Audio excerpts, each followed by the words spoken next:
So now we're going to look at quadratic functions. Now a quadratic function is a polynomial but of degree only 2, so that means it's going to have an x squared, or for example a minus x squared term in it.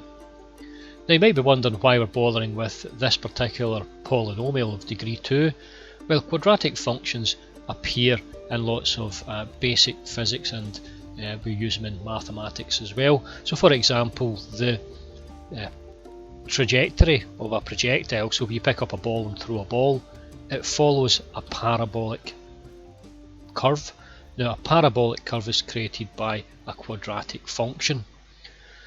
So let's go ahead and we'll have a look at some quadratics. I've just picked out a few here. So again, if you open up the Desmos, the graphical calculator, then you can go and put a few of these in yourself. So there's one there, f of x is 2x squared plus 3x minus 4. And there's a second one there.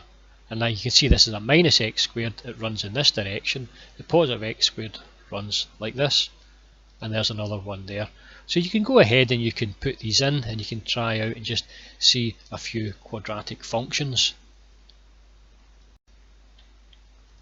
So I've added in this general quadratic function here. So we've put in f of x equals ax squared plus bx plus c. So we're able to look at these coefficients, the a, the b and the c, and we'll change them and see how these change the quadratic function. So first of all, we'll change the value of a. So you can see the value of a is going to make the quadratic very, very tight or very, very wide. And also whenever the a goes to a negative value, you can see that the quadratic is going to be the it's going to be upside down. Okay. So now we'll go ahead and we'll see what happens when we adjust the value of b. So you can see the value of b is going to move the quadratic up and down, also left and right. And we can see the value of c. The c value is simply going to move the quadratic up and the quadratic down. So again, you can open this up and you can have a mess about with this and you can see how we're able to adjust the position of this quadratic.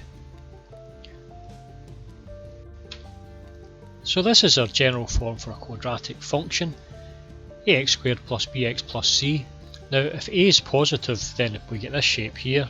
If a is negative, we get this shape here. And these are called parabolas.